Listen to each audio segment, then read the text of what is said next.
Hey there guys, it's Salis, and today I have the pleasure of announcing to the YouTuberverse, Tiny Keep.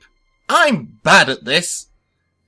Now, as some of you may know by now, I've been a huge supporter of this game for a while, but please don't take this to mean that this review will be biased or influenced in any way. While my opinion may become clear from this review, I will be acknowledging the flaws this game has. Tiny Keep has a delightful art style. I believe the exact quote I gave to the developer was, "Never before has a dungeon been so adorable." Which, by the way, I did not say lightly. All of the character models, both player and enemy, use a hyper-deformed, basically humanoid style, with the classic head 3 times bigger than it should be in relation to the rest of the body look.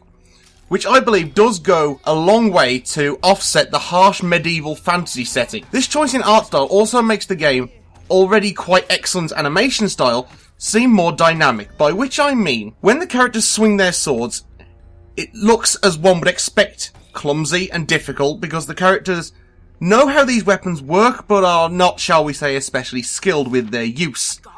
Environment design is good and varied as well, which is fairly uncommon for a roguelike. Rather than exploring the same dull environment throughout as you would progress through the level, Tiny Keep has a randomly generated level, but they do follow templates. See, for certain ranges of levels, you'll get a proper medieval classical dungeon or a jungle and anything in between. And not all of them are just dark and dull and dungeony. There are various magical artifacts which has individual glows and hues dotted throughout the various levels. But enough about the big things. This game has many little details that deserve to be spoken of, such as the bats in the first few levels which erupt from the walls, opening viewpoints on your map. It is clear to see that a lot of work has been put into the art and animation throughout this game. However, all this being said, the level of complexity and detail added as the game goes on does sometimes play havoc with the view. The game uses a pseudo-isometric view for the most part, but as the levels become bigger and more is added to them, such as big trees, thrones and overhanging objects, it can become quite tricky to spot your character when attempting to flee, which has become the cause of many a death for this dungeoneer. Sound is used well, however. Voice acting is sparse, and apart from the occasional oi or ew, the only voice acting comes in the form of Maggie, your fellow escapee, who speaks with a beautiful Scottish accent, and you can genuinely feel the desperation and overall emotion of the character. And I think this decision to only have one truly speaking character, as I said, apart from the odd vaguely English grunt, the kind of thing you'd expect to hear from chavs in a city centre on a Saturday night, the only thing this game has to convey itself and its intentions is by sound effects and music. And let's start with these sound effects. Some of them, like the sound made when bats erupt from the walls and you hear the wall break apart and at the point whereby the bats emerge. And this sound effect is also used when other rocks crumble, such as the pillars that can break and the traps in the world. Similarly, the sound of the spike traps is likewise pitch perfect. It is an accurate representation of large steel spikes being forced against their restraints.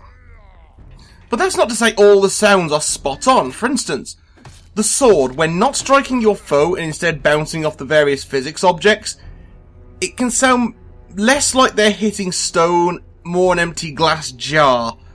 Or when striking the metal fire baskets, it has a similar effect, but for the most part the sounds are good with a few exceptions. But by far and away, the best sound in the game comes in the form of the music, which I'm going to let you hear a little section of now for you, so you can see what I mean.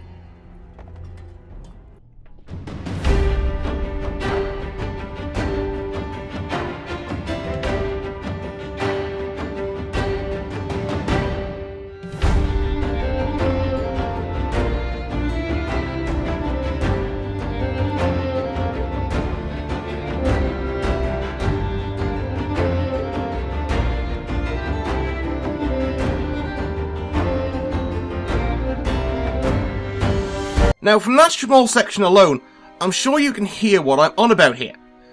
The music is the first thing you encounter in the game, before the intro screen even appears, and I think it sets the scene perfectly.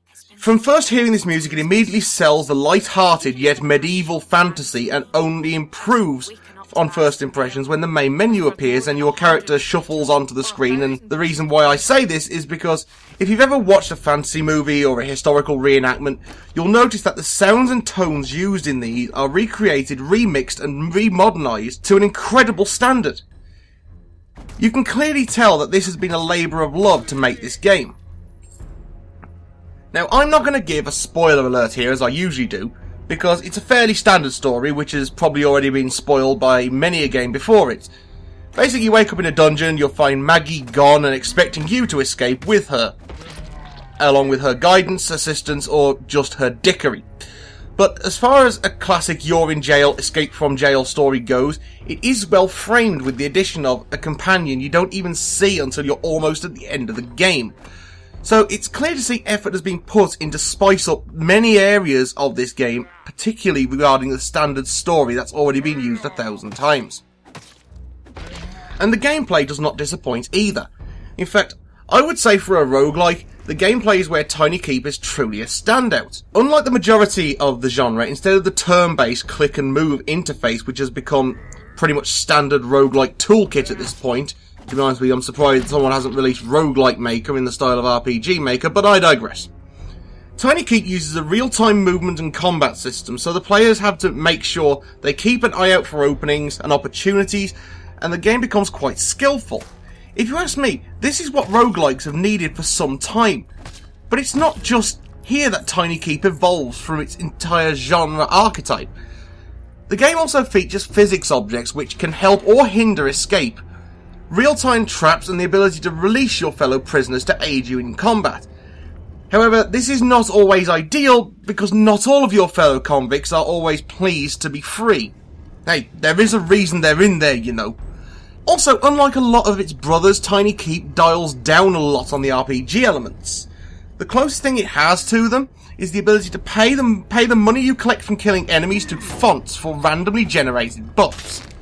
And these fonts come in two forms, both offering the same, but for a different price.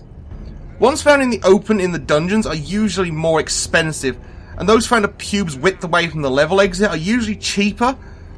But of course these have the downside of sometimes not knowing what buff you've been blessed with if you run through the level exit too fast and miss the notification behind a loading screen.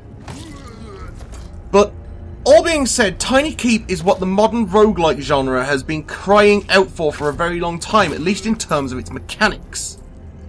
As for the controls, however, I found them to be a little floaty for me, like the character rolls around on ball bearings rather than actually having any movement of their own. However, speaking purely in terms of functionality, all the keyboard and mouse controls do work. They work very well. Although, if like me you have a very high DPI mouse, it might take some getting used to. But the game does also support the Xbox 360 pad or PC gamepad, or I suppose the Xbox One pad when the PC drivers are released. And while they still feel floaty, and they still work fine, you have to be just as skillful. In fact, I would argue an analog stick is better for movement than the WASD keys, purely because you will need ninja reflexes to properly flee when movement gets hairier than a bear in a fur suit, especially if you're using a keyboard and mouse. As this game is randomly generated, the replay value is seemingly infinite. Okay, some events in the game are fixed, such as when they introduce new mechanics, etc., but layout, available traps, and where your equipment is will always change. Sometimes you'll have to play one run completely differently in terms of strategy from the last, and there will be more than one run. Believe me. This game is about as forgiving as a Puritan judge who found out his wife was a witch and cheating on him with the cat. Or to translate that into English, it's fucking hard. So, grab your Doritos, grab the vodka. This will not be beaten in one sitting. So, in conclusion, I can safely say, without bias or influence, Tiny Keep is awesome. It's a great reimagining of the roguelike structure, while holding true to the key aspects within. It's wonderfully charming, challenging, and rewarding in equal measure. And all framed well against a backdrop of pain, suffering, and a few smashed keyboards along the way. Plus, I do like the fact that it keeps track of how many times you actually fuck up, because then when you start again it says, you fucked up 619 times. Perhaps 620 will do. So what more can I say? I'm afraid I just can't help it. I've got to give Tiny Keep 9 out of 10. So, thank you for watching my review of Tiny Keep. I hope this inspires many of you to go out and try it. But until then, I've been Salis. I've been bad at Tiny Keep. And I will see you next time.